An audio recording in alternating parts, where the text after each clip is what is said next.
Hey, and welcome back to Travian Strategy. This is part 1 of 3 on how to avoid being a farm. So if you don't want to miss part 2 and 3, you should subscribe to my channel. I decided to make these in 3 parts because one video would be too long, and so that you don't have to wait so long for a new video. I decided to call this Don't Be a Farm because you should not be a farm. You got everything in game that you need to stop farmers. I have played Travian for 4 years and I've never been a farm. The first server I played was the first Norwegian server, and everyone on the server was new to the game. That might have something to do with why I've never been a farm, but I've never been farmed since. And once you have the knowledge you need, you won't get farmed either. First, the basics. What is farming? Farming is when a player attacks another player over and over again, once, twice or many times every day. So why do people farm? The most obvious reason is to get your resources, but also to get hero points and to slow you down. If you only put up a few defensive troops each time he attacks you, you can easily kill them without losing any troops and get experience for his hero. And if your village is close to his, he might decide to attack you just to slow you down, because he don't want another strong player close to his village. Especially Teutons will do this, because they are so hard to defend, and really their best defense is to attack. In order to explain why farming is so effective, we're gonna have a look at this graph for how fast you grow in Travian. As you can see, for the first 3 days in Beginner's Protection, everybody grow at the same speed. But the farmer will use this time to make as many troops as possible, and when the Beginner's Protection is over, he will start to attack the villages close to him and take the resources. Then he will use those resources to build even more troops that makes him able to attack even more villages. That gives him even more resources, and he's able to build even more troops. This causes him to grow at an exponential rate. The first thing you have to do when you start on a new server is to decide when to start. Some guides have a specific starting time, like start once the server start, or start after 3 days, or even start after a week.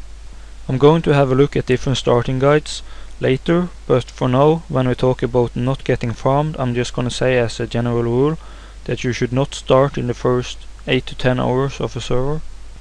A new server typically starts at 6 in the morning, and the people that start at that time have got up early just to play, and are probably better players than the average player, and you don't want your first city to be too close to them.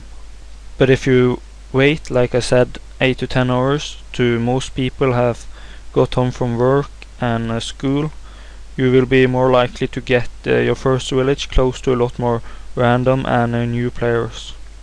And also, don't wait more than a week before you start. You're just too likely to end up close to someone that is already way ahead of you, and you're just gonna be behind from the start. Once you have decided to start, you just fill out this, and then you have to choose your tribe. In the early stage of the server, the 3 tribes are very different in how easy they are to farm with and how easy they are to defend against farming. When you choose your tribe, you have to consider how much time you got to play. And then I'm just talking about how much time you have to spend online in order to not become a farm. Of course, if you want to be a top player, you have to spend a lot of time online, no matter what tribe you are. First, you have the Teutons. You might have seen that a lot of the top players play as Teuton, and because of that, a lot of players change to Teuton because they think that will help them to become a better player, but they just end up being a really easy player to farm.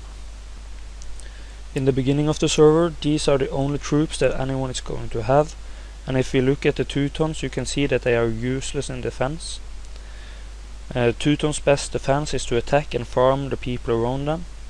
As you can see on their high attack and the amount of resources they are able to carry, they are designed for farming. But farming takes a lot of time, and if a more active player starts to attack you, you're gonna have a really hard time defending yourself.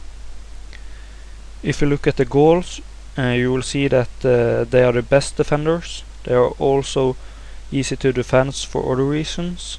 They have a double cranny size, and they have the trapper that can build traps and easily catch farming troops that usually come in low numbers. They are the hardest tribe to farm others with, but if you don't plan on spending a lot of time online farming, it don't matter too much anyways. So if you're just going to play like after school and work, then Gauls are definitely the best choice. And then you have the Romans that are somewhere in between.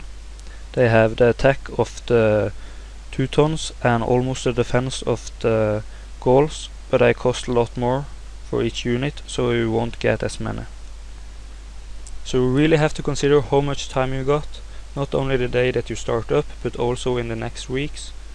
Teutons requires the most time, and Gauls requires the least time in order to not become a farm, and then Romans are somewhere in between. The next thing you have to choose is your starting position. A lot of other guys will tell you to start in the south, and I remember that it used to be fewer good players in the south, but I don't really think that's true anymore. Maybe it's because of these guides that have told people to start in the south, and people that read guides are generally better players than people that don't.